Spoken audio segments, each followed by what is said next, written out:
RUMPELSTILTSKIN, adapted from the original story by the brothers Grimm. Once upon a time, in a country far, far away, there ran a stream of water by a large wood. Upon that stream stood a mill, and in that mill lived a miller and his daughter.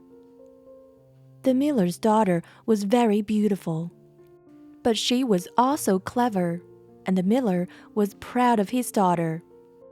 One day, the king of the land was traveling through on a hunting trip, when the miller boasted, "My daughter is not only beautiful, she is so talented, she can spin straw into gold."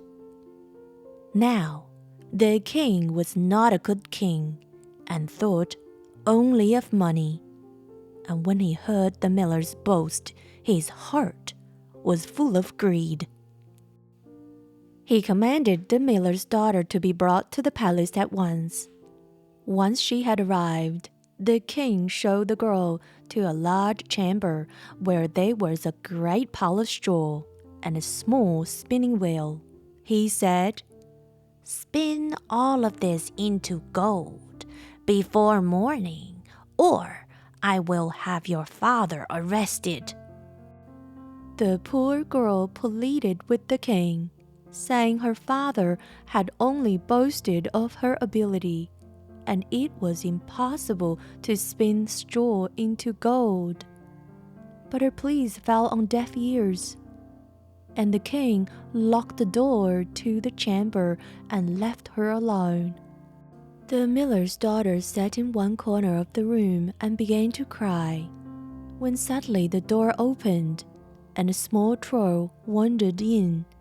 He bowed and said, "Good day to you, my good lass.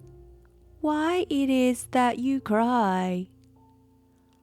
"I must spin the straw into gold, or the king will throw my father in jail," she said. The troll tapped his chain and said, "You're in luck. I can spin straw into gold. But what will you give me to do it for you?" "My necklace," replied the maiden, holding it out to him in desperation. He took her at her word and sat down to the spinning wheel.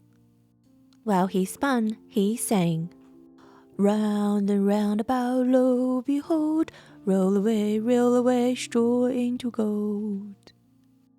And the wheel turned with a clicker-clack, and the straw was soon spun into the finest gold in the land. The troll bowed and took his leave then, leaving the miller's daughter alone in the chamber again. When the king came into the chamber in the morning and saw the pile of spun gold, he was astonished and pleased, but his heart grew dark with greed. And he took the miller's daughter to an even larger room full of straw and said, "Spin this straw into gold, or I will have your father thrown in jail." He then locked the chamber door, and the poor miller's daughter sat down and began to cry. Hardly had she begun to cry when the chamber door opened, and the troll stepped in. "My good lass," said the troll, "why is it that you cry?" "I must spin the straw into gold, or the king will throw my father in jail," said the miller's daughter.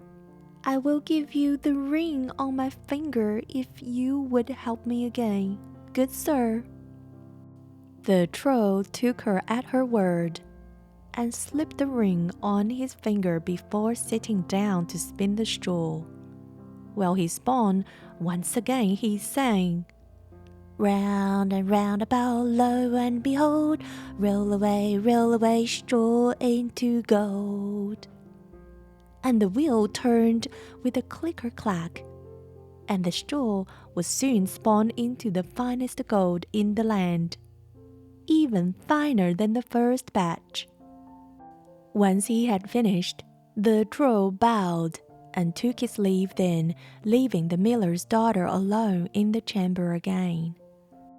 When the king returned in the morning, his eyes were filled with greed for the spun gold, and he took the miller's daughter to the grand hall of the palace, which had been filled with piles and piles of straw.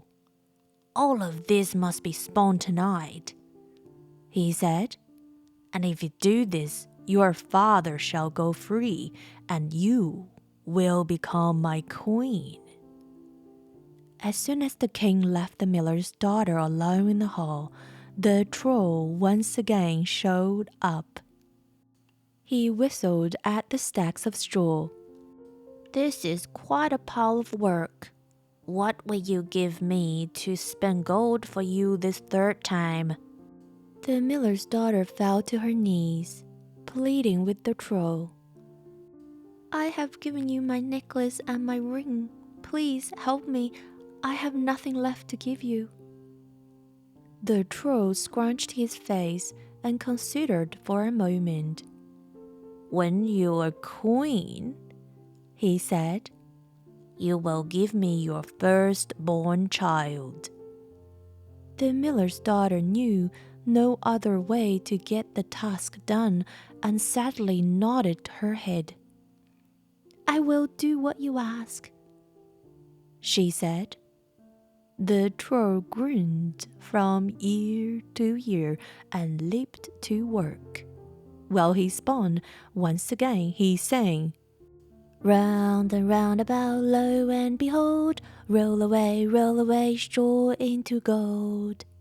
And the wheel turned with a clicker-clack, and the straw was soon spun into the finest gold in the land. So fine, even a spider's silk could not compare.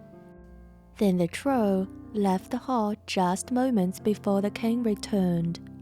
The king, finding all he had requested, kept his promise and married the miller's daughter, making her his queen. Some years later, at the birth of her first child, the queen was quite glad. But when the child turned 1 year old, the troll appeared in her bedroom. The queen pleaded with the troll, offering him all her riches and her entire kingdom. But her pleas seemed to be in vain. Finally, softened by her tears, the troll said, "I will give you 3 days. If during that time you can tell me my name, you can keep your darling child." The queen stayed awake all night, thinking up all the names she had ever heard of. She sent scholars and messengers all around the kingdom to compile a list of all the names in the land. The next day, when the troll arrived, she began with Timothy, Ichabod, Benjamin, Jeremiah, and all the names she could remember, but to each and every one of them the troll sadly shook his head and said, "My lady, that is not my name." So the queen sent for all the comedians in the land and had them come up with all the names they could think of. When the troll arrived, she listed Bandy Legs, Crookshanks, Nobble, Blurt, and all of the names she could remember. But to each and every one of them, the troll sadly shook his head and said, "My lady, that is not my name." On the third day, the queen was despair and spent the day in her child's room. Then a messenger came back and said, "I have traveled 2 days and have not heard a single new name. But then last night, I was climbing a high hill among the trees in the forest, and I saw a little hut. In front of that hut was a fire, and the little troll, wearing a necklace and a ring, was dancing around the fire and singing. Merrily the feast I'll make, today I'll cook, tomorrow bake, merrily I'll dance and sing. For next day will a baby bring, little does my lady dream. Rumpelstiltskin is my name. When the queen heard this, she jumped for joy, and as soon as the troll came, she sat upon her throne with her child on her lap, as if she were ready to hand her child over. The troll, full of merriment, said, "Now, lady, what is my name?" and grinned from ear to ear. "Is that John?" the queen asked somberly. "My lady, that is not my name," the troll said, nearly jumping with excitement. "Is it Thomas?" the queen asked, feigning confidence. "My lady, that is not my name," the queen sighed, kissing her child on the forehead. She paused, looking up at the troll, and a small smile played at her lips. "Is it, by chance, Rumpelstiltskin?" The troll's face turned beet red, and he stomped his feet so hard they went through the floor. "You cheated! You cheated!" he shouted, running out of the palace, never to be seen again. "Best of luck, my dear Rumpelstiltskin." The queen waved after him, and she lived happily ever after. The end. Thank you for listening, boys and girls. This is from Your Story Fairies. Have a good night. Sweet dreams.